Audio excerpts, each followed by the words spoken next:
गाया, बताओ नाद किसने फोड़ी है? हमें तो मालूम नहीं, हम तो सो रहे हैं। वो नटखट कहाँ है? नटखट कहूं होएगो।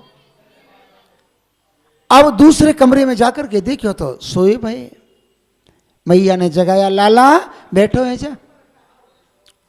अरे मैया नींद आ रही है, आज रात में नींद ना आई इसलिए अब नींद आ रही है, सो जान दो। ये नाद किसने तोड़ी? मैया मोकू ना है मालूम। और बलराम जी ने जाकर के देखा, भगवान के दही से चरण चिन्ह वहां जमीन में लग गई और चरण जब दौड़ करके गई तो दही का निशान बन गया। इसलिए बलराम जी ने कहा कि मैया चोर का पता पड़ गया। घाट तक जहां आए थे वहां तक दही के चिन्ह लगे हुए थे। जगाया, भैया बैठे हो जाओ। और कन्हैया को जगाया, जगा करके कहा, दारी के तैनी नाद फोड़ी है। नहीं मैया, नहीं ला दारी के बहुत उधम करे हैं, आज याकू उखल से बांध दूं। तो उखल से बांधने के लिए मैया क्या कर रही हैं कि रस्सी इकट्ठी कर रही हैं और वो रस्सी 2-2 अंगुल छोटी रह जाती है। रस्सियों के, रेशमी रस्सियों के ढेर पड़ गए, लेकिन 2 अंगुल छोटी। भगवान सोचने लगे, आज तक मोकू काऊ ने ना बांध पायो, इसलिए प्रेम के कारण, प्रेम के वशीभूत होकर के मैया मुझे बांध रही है, इसलिए मैं क्यों नहीं मैया के बंधन में बंधूं। भगवान ने कहा, मैया नहीं मानोगी? नहीं दारी के आज नहीं छोड़ोगी। छोटी सी रस्सी दीनी, मैया या से बांध दो। दाम कहते हैं रस्सी, और उधर कहते हैं पेट को। मैया ने जो है भगवान का नाम जो पढ़ा वो दामोदर नाम रस्सी के बांधने से ही पढ़ा। उकल से मैया ने बांध दिया। मैया अपने काम में लग गई। भगवान ने सोची कि मैया तो लगी रहेंगी और मुझे भी कुछ लीला करनी है, इसलिए यमल और अर्जुन दोनों वृक्ष सामने खड़े हुए थे। तुरंत वो उनको उखाड़ते हुए उनमें से नलकूबर और मणिग्रीव दोनों प्रकट हो गए। बोलिए गोविंद भगवान की जय। नलकूबर मणिग्रीव दोनों प्रकट हुए, भगवान के सामने खड़े हुए हैं। गोविंद की प्रार्थना की, भगवान से स्तुति की और भगवान ने उन दोनों का, नलकूबर मणिग्रीव का उद्धार किया। क्योंकि उनको वरदान था कि जब द्वापर में कृष्ण भगवान का अवतार होगा तब आपका उद्धार हो जाएगा, इसलिए मेरे गोविंद ने उद्धार किया। बाल लीलाओं का बड़ा सुख चल रहा है, बहुत ही आनंद छाया हुआ है। व्रजवासियों ने विचार किया, गोष्ठी की, मीटिंग की और गोकुल में मीटिंग की कि भैया यहाँ तो कंस को मालूम पड़ गए हुए तो अनेक दैत्य भेजे हैं, इसलिए हम लोग ऐसा करें ना कि श्रीधाम वृंदावन में चलें। वहाँ सब परिवार चलो, सब लोग चलो और वहीं अपनी अपनी गाड़ी में सब सामान को भर के ले चलो और वहीं श्रीधाम वृंदावन में, वृंदावन को नाम का है वृंदा, वृंदा कहते हैं तुलसी, वृंदा कहते हैं तुलसी, वहां पर तुलसी का वन ही था, इसलिए वृंदावन नाम पड़ा। धन्यम वृंदावनम तेना भक्ति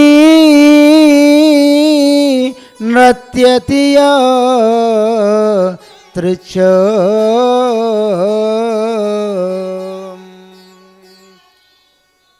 धन्य श्रीधाम वृंदावन के लिए। गोकुलवासी सभी तैयार हो गए, अपनी अपनी गाड़ियों में सबने सामान रख लिया और सामान रख करके धीरे धीरे चलने लगे। श्रीधाम वृंदावन में पहुंच गए। उस समय लाला कृष्ण कन्हैया की जो आयु उम्र 5 वर्ष की थी, 5 वर्ष की उम्र हो गई।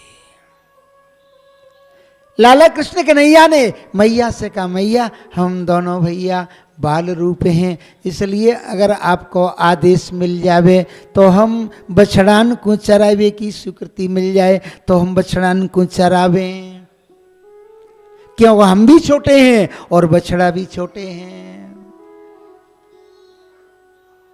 हे गोविंद, मैया ने नंद बाबा ने दोनों ग्वाल वालों के लिए, कृष्ण बलराम के लिए बछड़ा चराने की स्वीकृति मिल गई। आनंद के साथ में बछड़ा चराने लगे। अब कंस ने कहा, भाई आप लोग उपाय करो, उस कृष्ण का वध नहीं हुआ और जो जाता है वही शांत हो जाता है, उसका उद्धार हो जाता है, इसलिए आप किसी न किसी को भेजो। बकासुर ने कहा, महाराज मैं जाऊं? हाँ, कैसे जाऊंगी? बकासुर ने कहा, मैं बछड़ा बन करके जाऊंगा, बछड़ा बन करके जाऊंगा। और बछड़ा बन करके जा करके वहाँ पर उन बछड़ा चराते हैं, बछड़ाओं के मध्य में मैं उनके साथ मारने का, कृष्ण कन्हैया का प्रयास करूंगा। कहा, ये तुम्हारा विचार ठीक है। सहमति हो गई। बकासुर नाम का दैत्य, भगवान बछड़े चरा रहे थे और बछड़ों के मध्य में बकासुर आ गया। उस बकासुर ने बछड़ों को घास खाते हुए और घूमते फिरते हुए सभी को बिखराव कर दिया। बलदाऊ जी ने पूछा, भैया ये बछड़े हमारे क्यों दौड़ रहे हैं? प्रभु अंतर्यामी हैं, घटघटवासी हैं। गोविंद जान गए कि बकासुर को भेजा है कंस ने। तुरंत भगवान ने उन ग्वाल वालों के मध्य में, बछड़ों के मध्य में बकासुर के पास गए और बकासुर को पकड़ के तुरंत उसका वध किया। आकाश मार्ग से देवताओं ने फूलों की वर्षा की और बड़े आनंद के साथ भगवान की स्तुति करने लगे। गोपाल तुम्हारी जय हो, जय गोपाल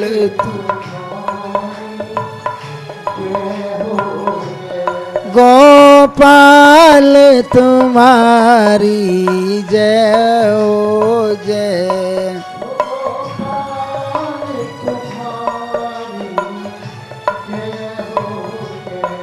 हाजी मोकू एक बात लगे है, कोई तो बैठो है ऐसे और कोई बैठा है ऐसे, ऐसे बैठा हुआ है, और कोई बैठा है हाथ पे हाथ रख करके कि ताली नहीं बज जाए। अगर ताली बज जाएगी तो मामला गड़बड़ हो जाएगा। इसलिए हाथों को खोल लीजिए, चिंता को मुक्त कर लीजिए, चिंता को छुड़ा दीजिए और दोनों हाथों से ताली की सेवा करिए और आनंद के साथ में बोलिए, गोविंद रमण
बोलिए बाले कृष्ण भगवान की जय।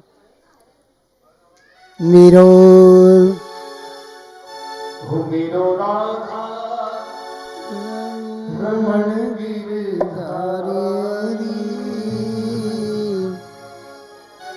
गिरधारी श्याम बनवारी मेरो राधा रमण गिरधारी गिरधारी श्याम बनवारी मेरो राधा रमण गिरधारी गिरधारी श्याम बनवारी मेरो राधा रमण गिरधारी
ये दो पंक्तियां मैं आपको सुना रहा हूँ, बड़ी प्यारी है। और दोनों हाथ उठा के गाइए, बस कहना क्या है। मैंने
भी आना, तुम भी आना मेरे घर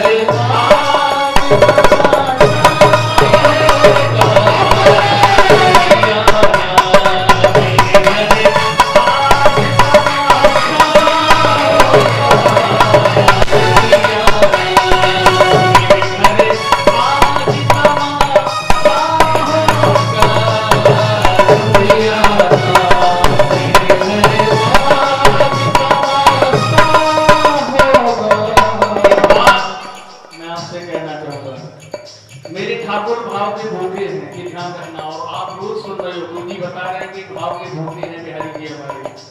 और मेरे ठाकुर को अरे ये स्वागत तो चल ही रहा है, ये तो होता ही रहेगा, हो रहा है, बहुत अच्छी बात है। लेकिन मेरे ठाकुर को बुलाना है तो एक बार करो हाथ उठा के, और बस यही कहना है कि प्यारे एक तुम भी आना, तुम भी आना।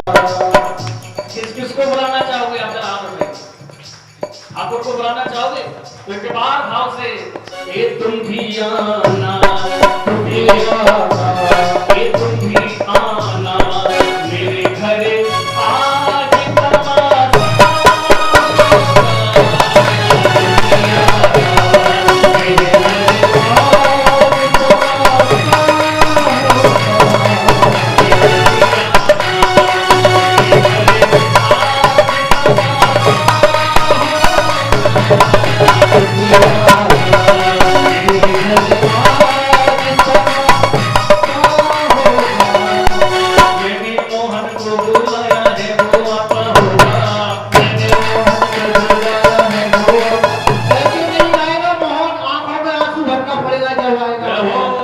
और एक ही बात क्या कहेंगे, एक भक्त कहता है कि नजर ने नजर से मुलाकात कर ली, भगवान से बोलता है कि नजर ने नजर से मुलाकात कर ली और रहे दोनों खामोश, आपस में बात कर ली।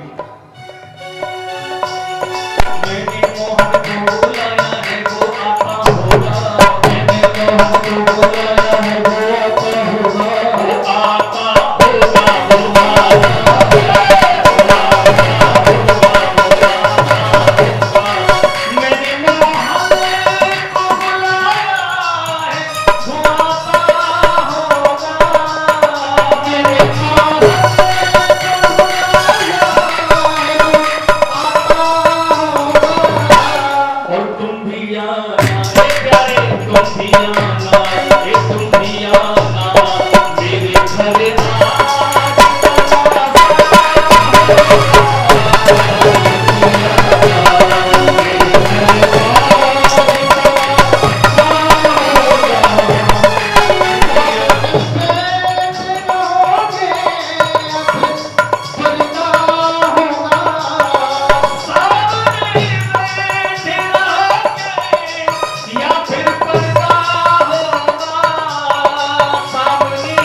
वो आता होगा, सामने आओगे या फिर ऐसे ही पता होगा ठाकुर, इसलिए कहना है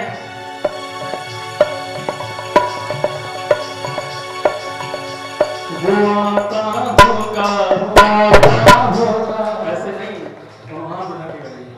ठाकुर को बुलाइए, एक बार मैं गाऊंगा, एक बार आप गाओगे। और 10-15 मिनट टास्क। हाँ, और भैया आप 15 होगे, आप ही गाओगे। वो आता होगा, वो आता होगा, वो आता होगा, हाथ खड़े होगा, वो आता होगा, वो आता होगा, ए वो आता होगा, वो आता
कितना आनंद आ रहा है। मैं तो ये चाहता हूं कि हे गोविंद ऐसे ही दिनों रात भगवान का नाम लेते रहें और आप सुनते रहें और आनंद आता रहे। पहले मई के महीने में नोएडा 33 सेक्टर में प्रोग्राम हुआ, अब यहाँ हो रहा है और आगे 20 दिसंबर से मंगोलपुरी में भागवत का आयोजन होगा और वहाँ पर भी आप लोग समय मिले तो अवश्य पधारना। और 6 दिसंबर से आंगई के पास में प्रोग्राम होगा, 6 दिसंबर से 12 दिसंबर तक। तो मेरी इच्छा तो केवल ये रहती है कि हे गोविंद तुम्हारा नाम तुम्हारा गुणगान हमेशा गाते रहें।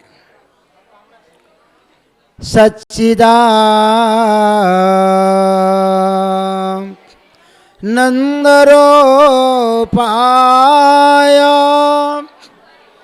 देशोत्पत्त्यादितवे। सुखदेव जी महाराज कहते हैं कि हे राजन परीक्षित, भगवान ने श्री धाम वृंदावन में अनेक लीलाएं की। वकासुर का वध किया, अगासुर का वध किया और धेनुकासुर का वध किया। काली दैपर काली नाग निवास करते हैं और रात्रि में गोविंद भगवान ने विचार किया कि अब काली नाग को भी वहां से हटाना है और रमणक द्वीप में पहुंचाना है। सुबह ही सभी ग्वाल वालों को बुलाया, बलदाऊ जी, श्रीदामा, धनसुखा, मनसुखा, सभी ग्वाल वालों को बुलाया और कहा भैया ऐसो है, आज तो हम आप सभी काली दे पर यमुना जी किनारे पर चलें और वहां गेंद का खेल खेलेंगे। बोलो वृंदावन बिहारी लाल की। थोड़ा शांति का दान दें, शांति का दान दें, एकाग्रचित होकर के भगवान की कथा को सुने। मेरा आपसे निवेदन है। तो प्रिय भक्तजनों, भक्तिमयी माताओं, धर्मानुरागी प्रिय सज्जनों, मेरे भाई बहन, भगवान ने कहा बलराम जी से, भैया आप चिंता न करो, गेंद ऐसे हिसाब से खेलेंगे कि काली दे में जाएगी नहीं। लेकिन भगवान को तो लीला करनी थी। सभी ग्वाल वाल गए, गेंद का खेल शुरू किया। भगवान ने जानबूझ करके गेंद को काली दे में गिरा दिया। बलदाऊ जी ने कहा लेकर के आओ। हाँ मैं जाऊंगा, अवश्य जाऊंगा। अब जाने लगे। भगवान ने कहा मैया के पास सूचना मत करना, अगर मैया मेरी सुन लेगी तो मैया घबरा जाएगी। बलदाऊ जी ने कहा हम किसी को नहीं कहेंगे, आप तो जाओ और जल्दी गेंद को लाओ, उसी को लेंगे। बहुत तुरंत कृष्ण भगवान कूदे और कूद करके नाग पत्नी, काली नाग की नाग पत्नी जग रही थी, काली नाग सोए हुए थे। नाग पत्नी ने कहा भाई आप कौन हो, कहां से आए हो? तदविदानम किम कुतश्यागमनम तब, आप कहां से आए हो, आपके माता पिता कौन है? कहा कि हमारे माता पिता तो यशोदा मैया हैं, नंद बाबा हैं, गेंद का खेल खेलने आए, इसलिए काली नाग कहाँ है? सो रहा है, जगाओ उसको। अरे महाराज वो आपको एक फुफकार से ही नष्ट कर देगा, कोई बात नहीं है, हम तो आए इसलिए। काली नाग को भगवान ने जगाया और फण फण पर नृत्य किया। पंच फण हैं और उनके जैसे ही नृत्य कर रहे हैं, क्या दशा होती है कि उनके काली नाग के फणों में से जो है रक्त निकलने लगा। नाग पत्नियां सभी हाथ जोड़ करके भगवान से कहने लगी, हे गोविंद, हे नारायण, आप हमारी पति देव की रक्षा करो, इनके प्राण निकलने वाले हैं, इसलिए इनको बचाओ। रमणक द्वीप में काली नाग से कहा, जाओ रमणक द्वीप में वास करना, वहां तुम्हारा निवास होगा। नाग पत्नी सहित रमणक द्वीप में काली नाग गए और उस काली देव को पवित्र किया मेरे गोविंद ने।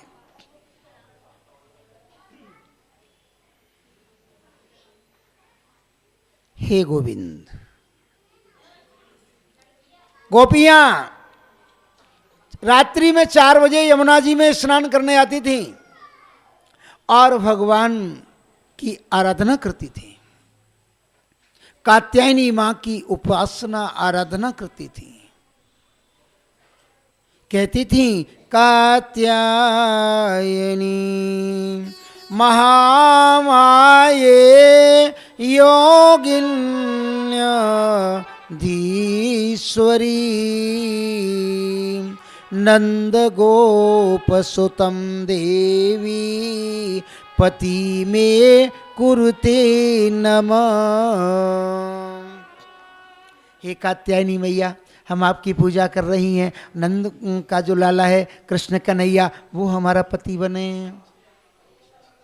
कात्यायनी महामाये महायोगिन्यधीश्वरी, आप योगियों की अधीश्वरी हो।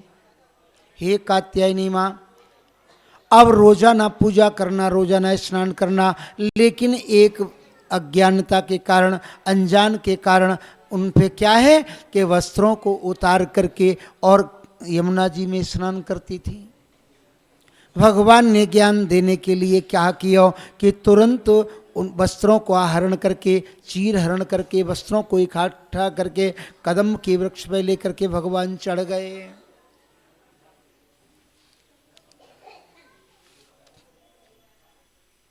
गोपियां स्नान करके आई, वहां किनारे पर वस्त्र नहीं।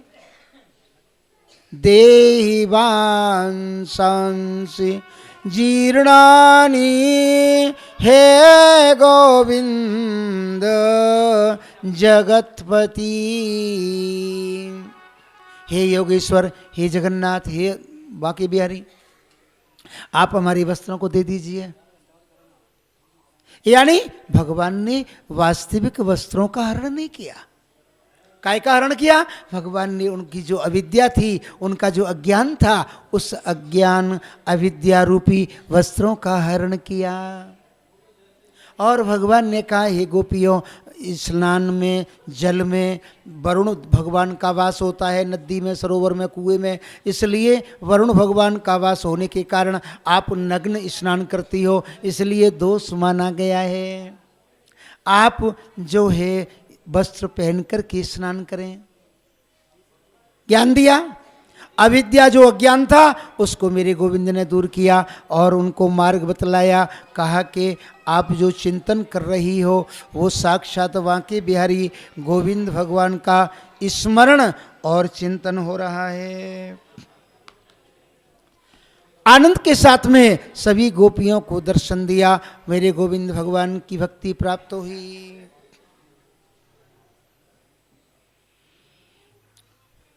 और आनंद के साथ गोविंद भगवान बांके बिहारी सभी बाल गोपालों के साथ गाय चराने के लिए जंगल में गई। वहां जाकर के उन्होंने देखा, सभी ग्वाल वालों से कहा कि दोपहर का समय हो गया, मध्याह्न का समय हो गया है, इसलिए आओ हम सभी भोजन कर लें।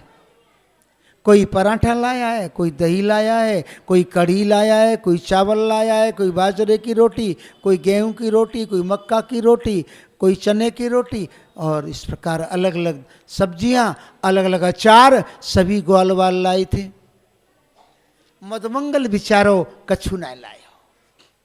मधुमंगल पुरोहितानी जी को बालक है। मधुमंगल चुपचाप कोने में बैठो।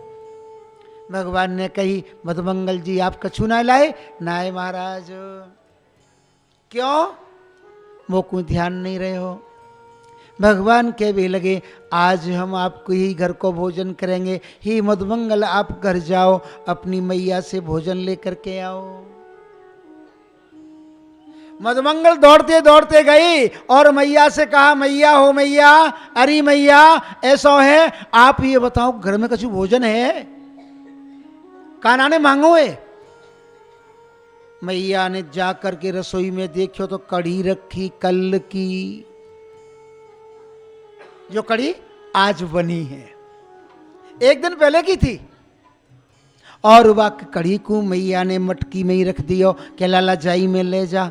जल्दी दौड़ दौड़ करके छाड़ीन में दुबक गई मधुमंगल। मधुमंगल ने सोची कि पहले इसको चख तो लूं, टेस्ट तो कर लूं, कहीं खट्टी तो नहीं है। अगर खट्टी होगी तो भगवान को नहीं खिलाऊंगा। झाड़ियों में दुबक करके उस कढ़ी को पीने लगे। भगवान जान गए मेरे लिए मैंने मंगाई, लेकिन खुद पी रहा है। श्रीदामा से कहा, बलदाऊ से कहा, मधुमंगल कहाँ है, आया नहीं, जाओ कहाँ है। देखा तो झाड़ियों में। हाँ ले जाओ ले जाओ ले जाओ ले जाओ। बड़ी विचित्र स्थिति। मधुमंगल जी को देखा तो झाड़ियों में कढ़ी पी रहे हैं। और श्रीदामा ने कहा, बलदाऊ ने कहा चलो, भगवान बुला रहे हैं। चलो भैया। बड़ा बेचारा दुखी होकर के गया। भगवान ने कहा क्या लाए हो, कढ़ी। भगवान उसको पी गए। जो झूठी कढ़ी थी उसको भी मेरे गोविंद ने पा लिया। जाति पाति पूछे नहीं कोई, ओ हरि को भजे सो हरि को होई। क्या दशा होती है। अभी मत बजाओ, थोड़ा रुक जाओ तब बजाना। आज मैं कहने वाला था, मैंने कहा माताएं आज 5वां दिन है, ताली बजाते बजाते परेशान हो गई, लेकिन आज मुझे बड़ी खुशी हो रही है कि हे भगवान तालियां स्वतः बज रही हैं। इसका मतलब यह है कि आप लोग बहुत खुशी हो, बहुत प्रसन्न मुद्रा में हो। और मैं तो ये कहता हूँ कि हे गोविंद इसी प्रकार आप हमेशा प्रसन्न मुद्रा में रहें और गोविंद का गुणानुवाद गुणगान ऐसे ही गाते जाएं और आनंद लेते जाएं। हमारा जो मंडल है, ट्रस्ट है, उसका वार्षिक आयोजन भी होता है। सभी तीर्थों में भागवत होती है हमारे सेवा ट्रस्ट मंडल के द्वारा। हरिद्वार भी हो गई, बद्रीनाथ भी हो गई, रामेश्वरम भी हो गई, द्वारकापुरी हो गई, जगन्नाथपुरी हो गई, और उसके बाद में तिरुपति बालाजी हो गई, पशुपतिनाथ हो गई, सभी जगह हो गई है। अभी नेपाल भी करके आ गए, अभी अमरकंटक भी करके आए, यानी श्रीनाथ जी भी करके आए। ये हमारा ट्रस्ट सन 2003 से बना हुआ है और सभी तीर्थों में प्रतिवर्ष भागवत जी का आयोजन कराता है। और अब की जो आयोजन होगा वो हिमाचल में होगा, और जो कांगड़ा देवी है, मनसा देवी है, ज्वाला देवी है, वहाँ आयोजन होगा। तो अगर आप लोग मेरे साथ चलें तो हम आपको, हमारे शिष्य हैं विष्णु जी, दिनेश जी, ठाकुरदास जी और सभी, तो इनको हम व्हाट्सएप के द्वारा सूचना करेंगे और ये आपको सूचना करेंगे। तो आप जुलाई में या अगस्त में अवश्य कांगड़ा देवी, मनसा देवी चलना, और वहाँ पर भी ऐसे ही आनंद आएगा। तो आप आनंद लेंगे और अपने जीवन को सफल बनाएंगे। प्रिय भक्तजनों, अब मैं मुख्य प्रसंग पर आता हूँ कि ब्रह्मा जी ने आकर के देखा तो भगवान झूठी कढ़ी पा रहे हैं। ब्रह्मा जी ने सोचा कि ये तो भगवान नहीं है, ये तो कोई छलिया है, जादूगर है और नटखट है, नट है और कोई जादूगरी सीख ली है, इसलिए इसकी परीक्षा ले लूं। ब्रह्मा जी परीक्षा लेने आ गए। और क्या परीक्षा ली? सभी गायों को, बछड़ों को इकट्ठा किया। इकट्ठा करके ब्रह्मलोक में गुफा में जाकर के सभी गाय बछड़ों को बंद कर दिया। भगवान ने सोची कि जब ले गए, भगवान ने वैसी ही गैया, वैसे ही बछड़े श्याम पीत श्वेत वर्ण के गाय बछड़े बना दिए। आराम से ग्वाल वालों को किसी को पता नहीं पड़ा। 1 वर्ष तक गाय बछड़े वहीं आने लगे, जाने लगे। रोजाना भगवान उनका दूध काढ़ने लगे। स्वयं कृष्ण ही गाय बने और कृष्ण ही बछड़े बने। 1 वर्ष बाद जब आते हैं, आकर के ब्रह्मा जी ने देखा तो वहाँ व्रज में गाय बछड़े घूम रहे हैं, घास खा रहे हैं, पानी पी रहे हैं, आराम से बैठे हुए हैं। ब्रह्मा जी ने जान लिया कि भगवान आए हैं इधर से और मैं आ गया इधर से। अब दोबारा गए, जाकर के देखा तो गुफा का दरवाजा बंद, पत्थर बंद, वहां गाय बछड़े बंद। ब्रह्मा जी ने सोचा कि हे भगवान, अब तो ये लीला परंपार है। उन गाय बछड़ों को निकाला और निकालने के बाद में पहुंचाया। उसके बाद में स्वयं भगवान ब्रह्मा जी बन करके आ गए। द्वारपालों से कहा, ऐसा है यहाँ बहुत ब्रह्मा बहुरूपिया बन करके घूम रहे हैं, इसलिए कोई भी ब्रह्मा आए, मैं वास्तव में ब्रह्मा हूँ, तो मैं तो अंदर गद्दी पर बैठ रहा हूँ, कोई दूसरा ब्रह्मा बहुरूपिया बन करके आए तो उसको मत आने देना, बाहर भगाना। स्वयं कृष्ण कन्हैया ब्रह्मा बन करके आ गए और ब्रह्मा जी गायों को छोड़ करके लौट करके आए। द्वारपाल ने कहा, रुक जाओ, आप कौन हो? मैं ब्रह्मा हूं। नहीं, हमारा ब्रह्मा तो अंदर बैठा हुआ है। अरे नहीं, मैं ही हूं। ना ना, आप नहीं हो। हे गोविंद, ब्रह्मा जी ने ध्यान किया तो वास्तव में ब्रह्म बैठा हुआ है, साक्षात बांके बिहारी त्रिलोकीनाथ बैठे हुए हैं। हे गोविंद, स्वयं ब्रह्मा जी भगवान के चरणों में गिरे, प्रणाम किया, अभिवादन किया, स्तुति की, महाराज मैं आपकी माया को नहीं जान पाया, वास्तव में आप तो साक्षात ईश्वर हो और त्रिलोकीनाथ हो, आपसे कोई परे नहीं है। ब्रह्मा जी ने भगवान की स्तुति की और भगवान ने कहा कि अब ऐसा मोह मत करना। जब ब्रह्मा आदि देवता भगवान की माया में मोहित हो जाते हैं तो हम तुम तो साधारण पुरुष हैं, इसलिए माया में मोहित होना कोई बड़ी बात नहीं है। सुखदेव जी महाराज कहते हैं कि हे राजन परीक्षित, आगे अनेक लीलाएं की, कथा तो बहुत है लेकिन मैं सार रूप में सुना रहा हूं आपके लिए क्योंकि समय नहीं है। बाड़ी में कन्हैयालाल जी सर्राफ थे, उन्होंने 1 महीने की भागवत कराई थी। 1 महीने की, फागुन के महीने में 2 से स्टार्ट हुई और 14 को जो पूर्णमासी से होली से 1 दिन पहले, यानी 1 महीने की भागवत चलती रही थी और बड़ा आनंद आया था। यानी सारी कथाएं आपको सुनने के लिए वहां मिली थी। हे गोविंद, अब ब्रजवासी विचार करने लगे। क्या कर रहे हैं?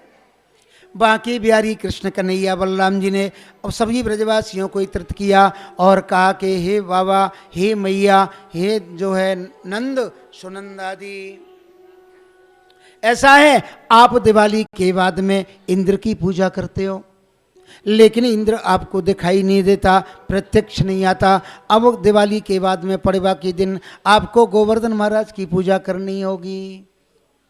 नंद बाबा ने कहा, सुनंद जी ने कहा, भैया पूजा तो हमारी शुरू से इंद्र की चली आ रही है, अब तुम नई गेल निकारो हो तो ठीक ना है। भगवान के बोले चिंता मत करो। कहा आप चिंता न करो, ऐसा है आपके सामने प्रत्यक्ष आकर के और गोवर्धन महाराज भोग लगाएंगे, गोवर्धन महाराज भोग पाएंगे, आप जो खिलाओगे वो गोवर्धन महाराज को अपने हाथ से खिलाना। ब्रजवासियों ने कहा पक्की? हाँ, गोवर्धन सामने आ जाएंगे, पाएंगे आपके हाथ से। कहा ठीक है। और दूसरी शर्त रखी ब्रजवासियों ने, भैया ऐसा है हमारे पास जो कुछ भी रूखो सूखो पकौड़ी आदि जो है पकवान है और वाकू हम खवावेंगे, खानो पड़ेगा। भगवान के बोले हाँ उनको भी पाएंगे। और तीसरी शर्त ये है कि यदि कहूँ इंद्र नाराज है जाए तो तुम्हारी गोवर्धन को ही हमारी रक्षा करनी पड़ेगी। भगवान कहवे लगे रक्षा होएगी, चिंता नहीं करो। अब तो तीनों शर्त ब्रजवासियों की मेरे बांके बिहारी ने मान ली। हे गोविंद, ब्रजवासियों से कहा कि आप भोजन बनाओ, मिठाई बनाओ, हलवा है, पकौड़ी है, जलेबी है, रसगुल्ला है और नाना प्रकार के मेवा मिष्ठान, जो 56 प्रकार के भोग रखे हुए हैं गोवर्धन महाराज के लिए। इसी प्रकार जो है सभी ब्रजवासियों ने अपनी अपने घरों पर मेवा मिष्ठान मिठाइयाँ तैयार की। कोई मैया पकौड़ी बना करके लाई है, मैंने देखा, मैंने कहा मैया का भाव अच्छा है। कोई कुछ लाया है, कोई पेंठा लाया है, तो यानी भगवान के दरबार में जो आप लाओगे मेरे ठाकुर मेरे गोविंद उसको अवश्य स्वीकार करते हैं। सभी ब्रजवासी अपनी अपनी गाड़ियों में सब सामान को रख करके, पूजा की सामग्री रख करके गोवर्धन महाराज की पूजा करने के लिए चलने लगे और आनंद के साथ में पहुंचते हैं। हाँ भाई ये बताओ, हाथ ऊंचे करिए, गोवर्धन महाराज कौन कौन चलेगा?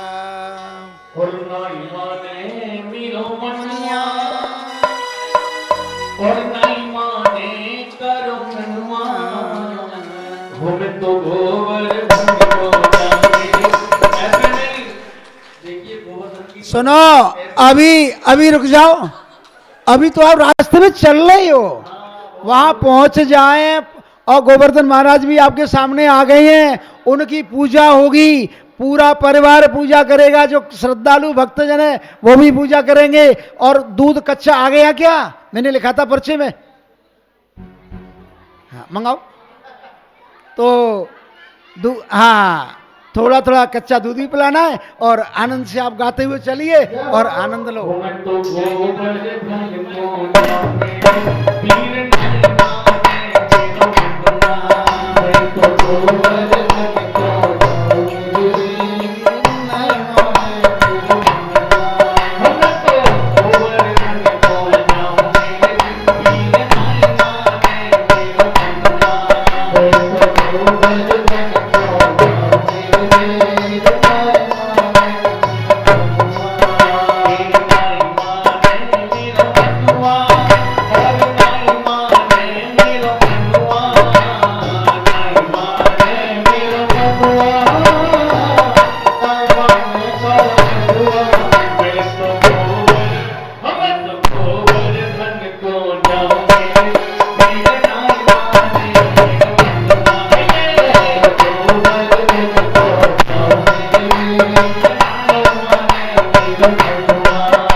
उनको भी सुनते जाइए। आप सोच रहे हो कि आप अकेले जा रहे हो, अकेले नहीं जा रहे, बहुत लोग जा रहे हैं। सुनिए, चंपा जाए चमेली जाए, चंपा जाए चमेली जाए, बिमला जाए उर्मिला जाए, बिमला जाए उर्मिला जाए, चंपा जाए चमेली जाए, चंपा जाए चमेली जाए, बिमला जाए उर्मिला जाए, बिमला जाए उर्मिला जाए। देखिए, चंपा चमेली बिमला उर्मिला सब जा रही है, तो फिर और हम कैसे रह जाएंगे, वीर भाई माने में हम कैसे रह जाएंगे, वीर भाई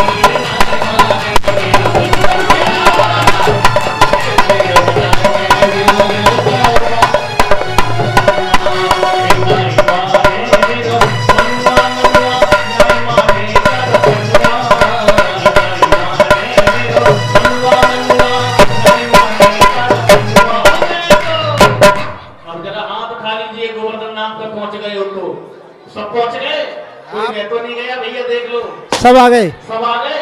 जो आ गए वो हाथ उठा लीजिए, एंट्री कर दीजिए गोवर्धन नाम के चरणों में, हाथ उठा के। हो मैं तो गोवर्धन को जाऊं मेरे वीर,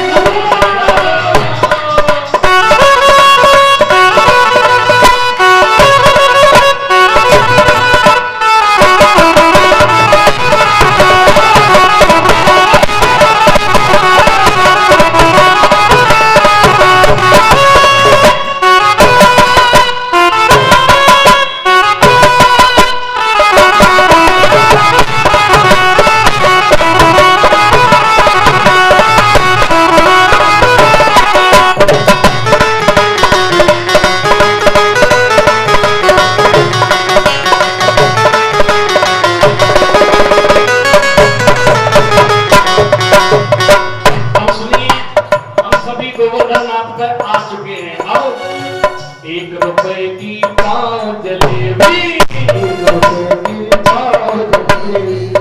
हमें लगता है महाराज जी 1 रुपए की मिलती नहीं है जलेबी, मिलती है नहीं? नहीं मिलती। पहले मिलती थी, पहले मिलती थी, अब नहीं मिलती। तो कोई बात नहीं है, चैप्टर चेंज कर देता हूँ।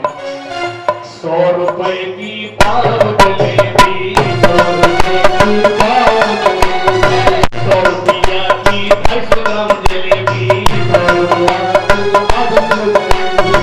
100 रुपए की आधी रोटी जलेबी, 100 रुपए की पाव जलेबी, 100 रुपए की पाव जलेबी, 100 रुपए की पाव जलेबी, 100 रुपए की पाव जलेबी। अब जलेबी लेने के बाद और हम बैठ सड़क पे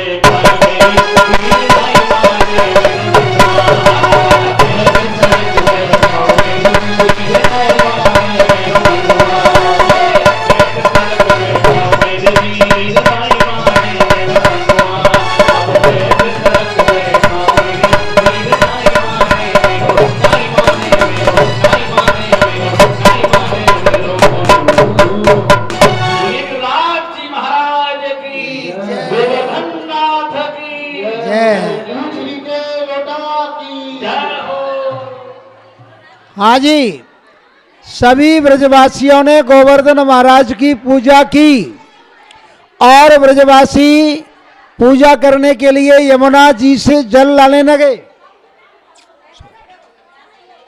तो अब जल लाते लाते लाते लाते ब्रजवासी थक गए। भगवान ने पूछा, अरे भाई ब्रजवासियों, आप गोवर्धन महाराज को स्नान करा रहे हो और थकावट तो नहीं आई? तो ब्रजवासियों ने कहा कि भैया आप ये बताओ कि गोवर्धन कितना नभ गया, कितना स्नान हो गए? अब भगवान ने कहा कि अभी तो आधा नभा है। अच्छा जी, हाँ। और ब्रजवासियों ने कहा कि हम तो लाते लाते थक गए, तो क्या करें? कि ऐसा है, आप चिंता न करें, मेरे गोविंद भगवान ने वही मानसी गंगा को मन से प्रकट किया। बोलिए मानसी गंगा की जय। मानसी गंगा जी को प्रकट कर दिया और मानसी गंगा में से जल लेकर के सभी ब्रजवासियों ने गोवर्धन महाराज को स्नान कराया। आनंद से पूजा अर्चना चल रही है। अब मधुसूदन, मधुमंगल और ग्वालबाल कन्हैया से कहने लगे, कन्हैया ये जो गोवर्धन है वो तो तेरी जैसी छवि लगे हैं, यानी तुम ही जैसे लगते हो। अरे नायदारी के ऐसे नायक हैं और मेरे तो अनेक रूप हैं। नहीं, श्याम वर्ण है और श्यामी छवि है। आनंद से सभी ब्रजवासियों ने पूजा अर्चना की और परिक्रमा की। पूजा करे परिक्रमा कीने, कर दंडवत स्तुति कीने। पूजा करे परिक्रमा कीने। सभी ब्रजवासियों ने पूजा की, परिक्रमा की। गोवर्धन महाराज की जय जयकार होने लगे। बोलो गोवर्धन महाराज की जय। अब आप पूजा भी करते जाओ और आनंद भी लेते जाओ। छटा तेरी तीन लोक ते प्यारी है, गोवर्धन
दुगना मिलता है भाई। हाँ, आपने देखा होगा जब हम गोवर्धन की परिक्रमा लगाने जाते हैं तो खड़े होकर नाच के जाते हैं तो उसका फल दूना मिलता है। तो आइए एक बार हम हाथ उठाते हुए बोले गोवर्धन नाथ की जय।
बोलिए गोवर्धन महाराज की जय।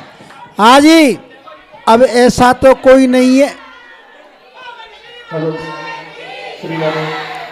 ऐसा कोई भूला भटका रह गया हो जिसने गोवर्धन महाराज की पूजा नहीं कर पाई हो, तो वो पूजा करने के लिए आए। और हाँ, और जो भी पूजा करने अवश्य आए। और श्री गोवर्धन महाराज, हो महाराज तेरे माथे मुकुट विराजे। श्री गोवर्धन महाराज,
सभी जो गोवर्धन नाथ पहुंच गए हैं, जिन्होंने पूजा कर ली है वो ठीक है, जिन्होंने नहीं की है वो पूजा कर ले, है ना सभी। लेकिन बिगर पूजा करे यहाँ से कोई नहीं जाएगा, ये ध्यान रखना, है ना।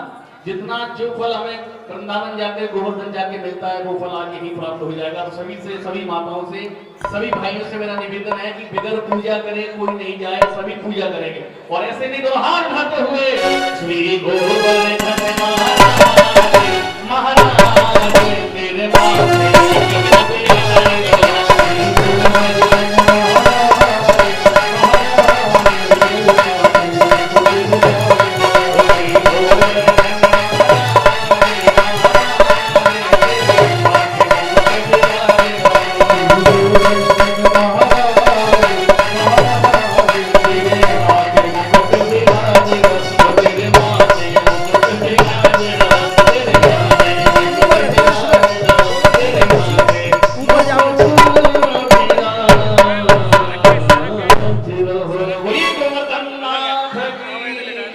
जय जय श्री राधे, बोलिए आज की आनंद की जय हो। आज ही गोवर्धन महाराज की सभी ब्रजवासियों ने और यहाँ ईस्ट कैलाश वाले, प्रकाश मोहल्ला वाले, गढ़ी वालों ने सबने पूजा की।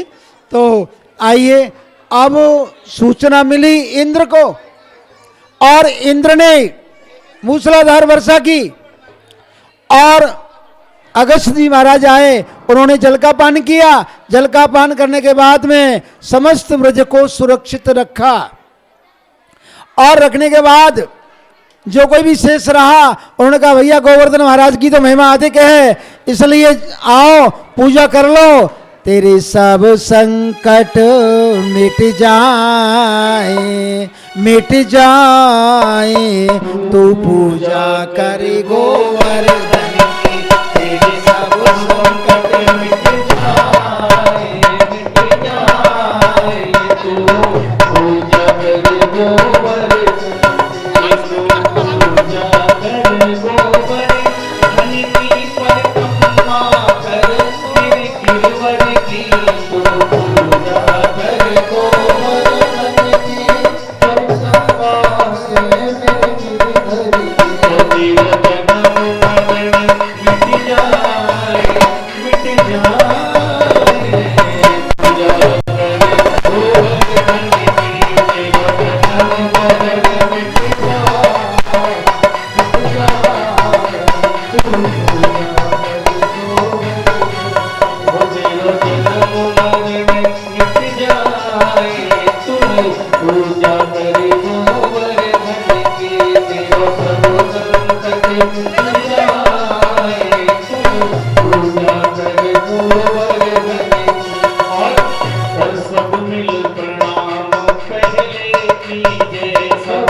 बोलो गोवर्धन महाराज की जय।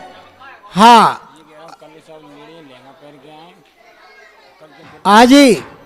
आज तो आनंद आया सो आया, लेकिन कल और परसों विशेष बढ़कर के आनंद आएगा। अब कल क्या करना है आपको?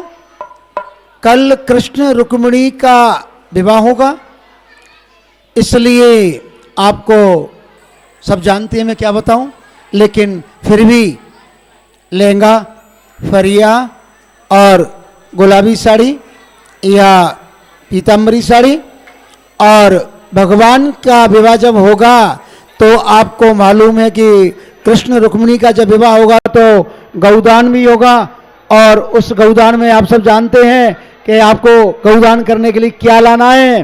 तो आप सभी कृष्ण रुक्मिणी का विवाह आनंद के साथ में आए, आनंद लें और बहुत विशेष आनंद आएगा। अब समय अधिक हो रहा है, मैं अपनी वाणी को यहीं विराम दे रहा हूं। और आइए अब सभी आरती करते हैं और आरती करने के बाद फिर सभी को प्रसाद वितरण होगा। और आओ आरती की ओर चलें। ओम चंद्रमामन सूर्याते चिहुसूर्यो उदयता ओंकार गण्यायता मन में बसाकर तेरी मूर्ति। आइए सभी कृपाएं भगवान की आरती करेंगे।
शांतिरंतरिक्ष